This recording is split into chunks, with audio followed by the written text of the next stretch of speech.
रहीम अस्सलाम वालेकुम नादरीन, आप यूट्यूब चैनल देख रहे हैं। मैं इमरान खान हूँ। नादरीन, अडयाला के बाहर फिर से धरना। अडयाला के बाहर इमरान खान साहब की बहनें गई और फिर मुलाकात नहीं करवाई गई। यानी जैसा कि वादा किया गया था गुज़िश्ता हफ्ते के इमरान खान साहब से मुलाकात करवाई जाएगी, लेकिन मुलाकात नहीं करवाई गई। पहले जो अडयाला के बाहर रुकावटें होती थी वो 1 किलोमीटर पहले होती थी, लेकिन इस मरतबा ज़रा हुकूमत ने ज़्यादा एक्टिविटीज़ की हैं और इस्टेब्लिशमेंट ने अच्छा बंदोबस्त किया है। इन्होंने 4 से 5 किलोमीटर दूर तक रुकावटें खड़ी कर दी अडयाला के आसपास, और जितने भी एरियाज या रास्ते जाते हैं अडयाला की तरफ वो सारे बंद कर दिए। फिर बड़ी मुश्किलों से इमरान खान साहब की बहनें को 2 घंटे लगाकर वहाँ पहुँची। वहाँ पे उन्होंने धरना दिया, फिर उन्होंने कुरान खानी की, वहाँ पे दुआ करवाई गई, और ये सिलसिला वैसे ही आगे बढ़ता चला जा रहा है। इमरान खान साहब से मुलाकात नहीं करवाई जा रही। 10,000 का एक टारगेट था पाकिस्तान तहरीक इंसाफ का, तो सच्ची बात यह है कि टारगेट पूरा नहीं हुआ। हाँ, ये ज़रूर है कि रूटीन से ज़्यादा लोग आए अडयाला के बाहर, बड़ी तादाद में लोग वहाँ पर पहुँचे, लेकिन जो 10,000 वाला टारगेट था वो पूरा नहीं हुआ। उस तरह लोग निकल कर नहीं आए। इसके ऊपर पाकिस्तान तहरीक इंसाफ को या जो आम शहरी है इमरान खान साहब को फॉलो करते हैं उन्हें सोचना पड़ेगा। पंजाब में इन्होंने मारा ही बहुत है, अवाम को बड़ा जुल्म किया है। अब अवाम एक मौके का इंतजार कर रही है कि जब मौका बनेगा ना सारे निकलेंगे, तो ये सारे ही निकल आएंगे। ये मैं अच्छी तरह जानता हूं, ये होता ऐसे ही है। ये ऐसे ही होता है। जिस दिन खौफ के बुत टूट गए पंजाब में और लोग निकल आए, देखिए लोग डरते नहीं हैं, लेकिन लोगों को प्रॉब्लम यह है कि मैं अकेला निकलूंगा तो मुझे अकेले को मारेंगे। जिस दिन लोगों को यह कॉन्फिडेंस आ गया कि सारे ही निकल रहे हैं, उस दिन सूरत कुछ और हो जाएगी। और जिस दिन इमरान खान की जेल का दरवाज़ा खुला, उस दिन तो सूरत बिल्कुल ही बदल जाएगी। वो हम सब जानते हैं कि उस दिन क्या होगा।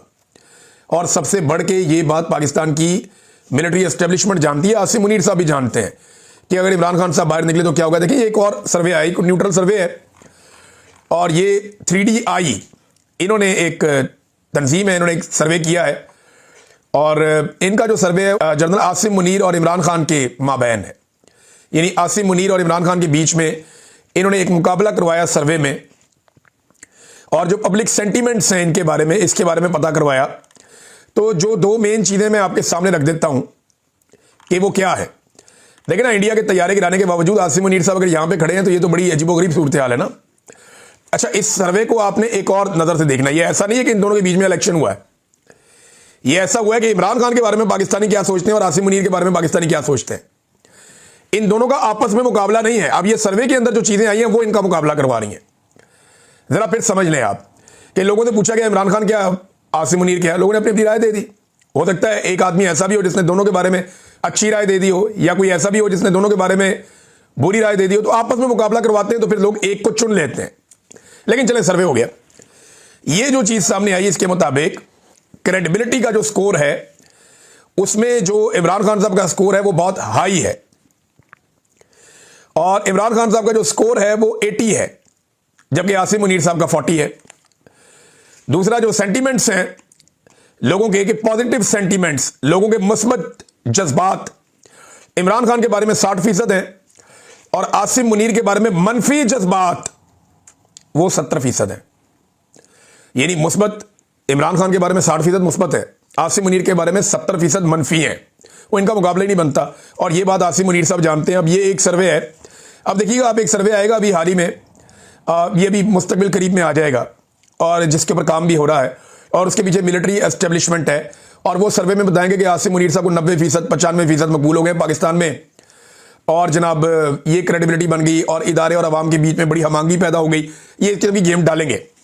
अभी मुलाकात की है DGI-SPR ने मौलवियों के साथ। ये 14 मौलवी बैठे हुए पूरे हॉल में, ये फोटो भी आप देख सकते हैं। ये 14 मौलवी हैं, पूरे हॉल में बैठे हुए हैं। इनमें ज्यादातर मौलवियों को आप जानते हैं, दरबारी मौलवी हैं बीच में से काफी सारे, कुछ ऐसे हैं जो बेचारे लाए गए हैं, मजबूरन बेचारे पहुंचना पड़ता है उनको। अब ये मौलवी लाए गए हैं, और यहां पे कमिटमेंट ली गई है कि ये मौलवी बयानियां बनाएंगे ISPR के लिए। तो अब ये मौलवी जो आए हैं ये बयानियां बनाएंगे ISPR के लिए, फौज के लिए, कि जनाब फौज और अवाम के बीच में कोई दूरी नहीं है। और जो फौज का बयानिया, देखें जब आप दुश्मन से लड़ते हैं ना तो पूरा पाकिस्तान आपका बयानिया बनाता है। तब इमरान रियाज भी आपके साथ खड़ा होता था, सारे ही आपके साथ खड़े हो जाते हैं, मुहित पीरजादा भी, सब। वो सबको पता है कि पाकिस्तान का मामला है यार, पाकिस्तान दुश्मन से लड़ रहा है। वो वहां पे सारे पाकिस्तान तहरीक इंसाफ भी आपके साथ खड़ी हो जाती है, पाकिस्तान मुस्लिम लीग नून भी आपके साथ खड़ी हो जाती है, पीपल्स पार्टी और ANP भी आपके साथ, सारे ही आपके साथ खड़े हो जाते हैं। तहरीक लब्बैक भी खड़ी हो जाती है, जितना मर्जी गिला शिकवा हो। जब आप दुश्मन से लड़ते हैं तो पूरा पाकिस्तान आपके साथ खड़ा हो जाता है, आपका बयानिया बनाता है, तब आपको बयानिया बनाने की जरूरत नहीं पड़ती। लेकिन जब आप पाकिस्तानियों के साथ लड़ते हैं, आप अपने हलफ की खिलाफ वर्जी करते हैं, आप अपने इक्तदार और ताकत के लिए लड़ते हैं और अपने हमवतनों पे हमलावर होते हैं या उनके खिलाफ आप एक महाज खड़ा करते हैं, तो फिर आपको इस किस्म के मौलवी फायदा नहीं दे सकेंगे। ये मौलवी तो छोड़ दें, आप 14 मौलवियों की जगह 14,000 मौलवी भी इकट्ठे कर देना एक हॉल के अंदर, वो भी आपका बयानिया नहीं बना पाएंगे। बयानिया आपका पाकिस्तानी कौम बनाएगी जब आप पाकिस्तान के लिए दुश्मन से लड़ेंगे। लेकिन जब जब आप पाकिस्तानियों के साथ लड़ेंगे, पाकिस्तानी ना आपका बयानिया बनाएंगे ना आपका बयानिया चलने देंगे। ये 14 मौलवी है ना, 1400 मौलवी भी इकट्ठे कर लें, कोई फर्क नहीं पड़ेगा, इससे कोई फायदा नहीं होगा।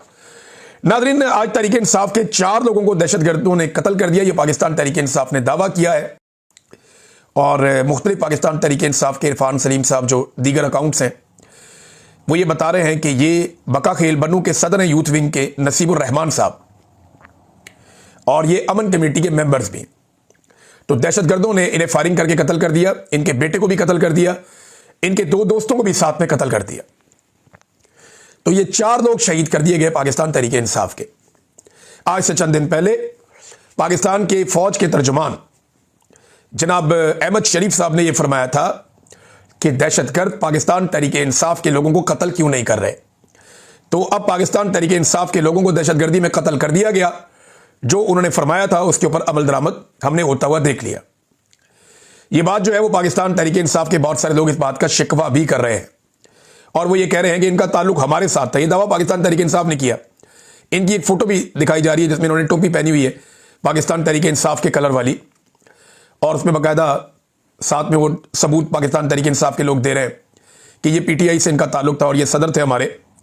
तो नसीबुर रहमान साहब को जनाब कत्ल कर दिया गया। वजीर दाखिला जो है मुमलिकत का तलाल चौधरी, उसने भी ये कहा कि पीटीआई के ऊपर हमले नहीं हो रहे। लो जी, हो गया हमला पीटीआई के ऊपर, उनके 4 लोग कत्ल भी हो गए। एक दिन पहले जो है वो खैबर पख्तूनख्वा में टांग के इलाके में 6 पुलिस एहलकारों को भी कत्ल किया गया, उनको शहीद किया गया। वो भी पश्तून थे, वो भी खैबर पख्तूनख्वा से थे, वो भी पाकिस्तानी थे कि वो भी आपके ख्याल में दहशतगर्दों ने हमला नहीं किया। तो दहशतगर्द तो लगातार हमले कर रहे हैं। एक ही आदमी है नाज़रीन, इन कबाइलियों के लिए आवाज उठाता था, कौमी सतह का आदमी जो है, कौमी सतह का एक ही आदमी, वो अडियाला जेल में बंद है और कबाइली एक मरतबा फिर दरबदर है। 13 के लोग लाइनों में लग लग कर बाहर आ रहे हैं। अब सूबाई हुकूमत ने कुछ कैंप लगा दिए हैं कि जिन लोगों को जबरी तौर पे उनके इलाकों से बेदखल किया जा रहा है, ऑपरेशन के नाम के ऊपर एक मरतबा फिर लोगों को उनके इलाके छोड़ने पर मजबूर किया जा रहा है। वो लोग अपने घर बार, अपनी जायदाद, अपनी ज़मीनें, अपने कारोबार सब कुछ छोड़ छाड़ कर बेयारो मददगार जिंदगी गुजार रहे हैं इन सर्दियों में।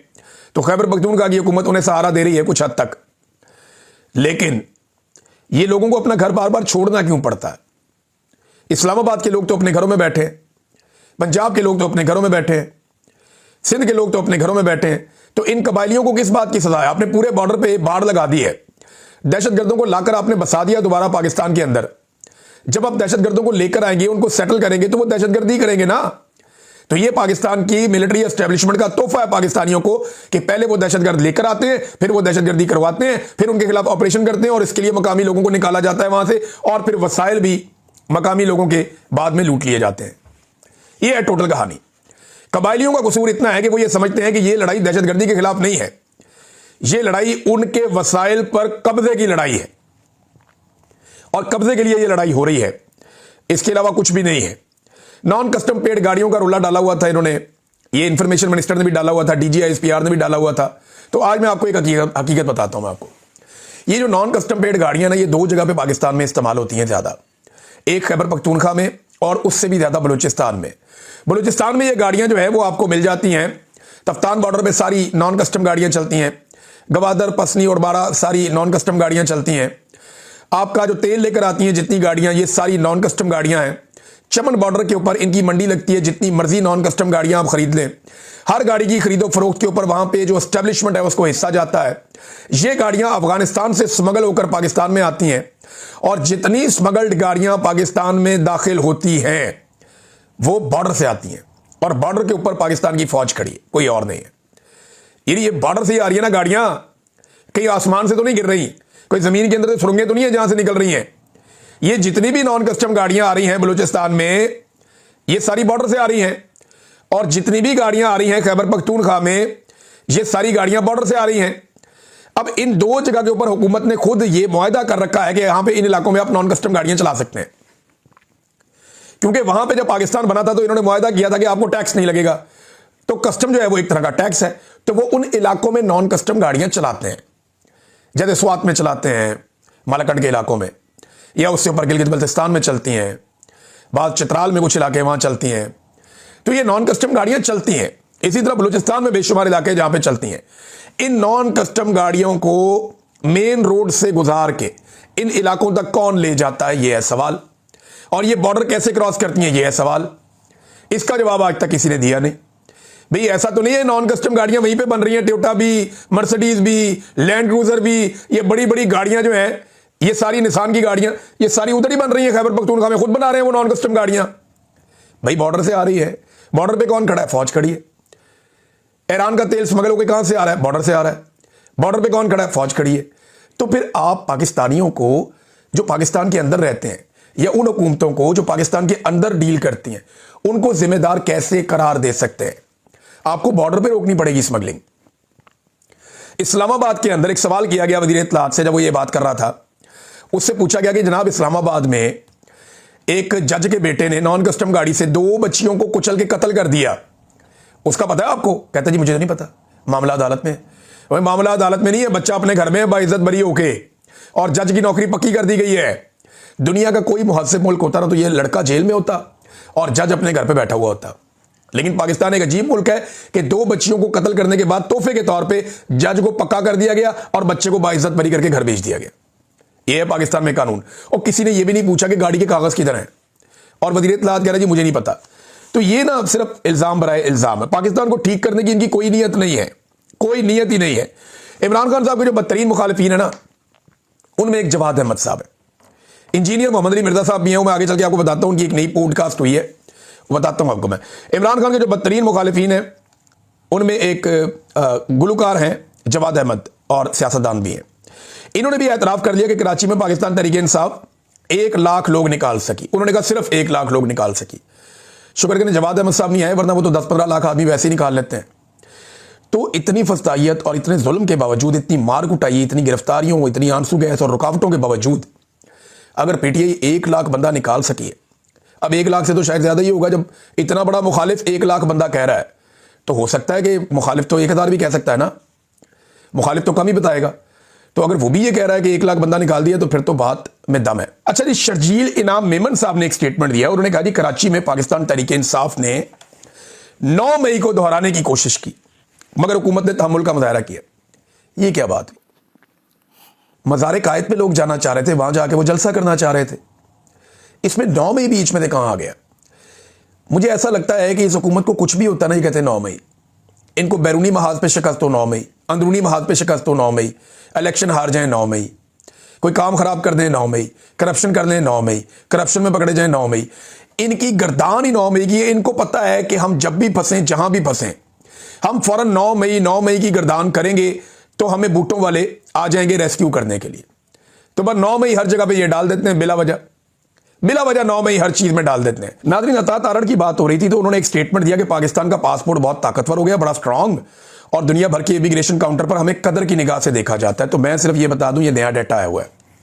ये डेटा ये बता रहा है कि पाकिस्तान जो है वो इस वक्त दुनिया के बदतरीन पासपोर्ट्स की लिस्ट के अंदर शामिल है, कमजोर तरीन। यानी एक अफगानिस्तान है, एक इराक है, एक शाम है, और फिर पाकिस्तान है। यानी यमन और पाकिस्तान एक ही कैटेगरी में।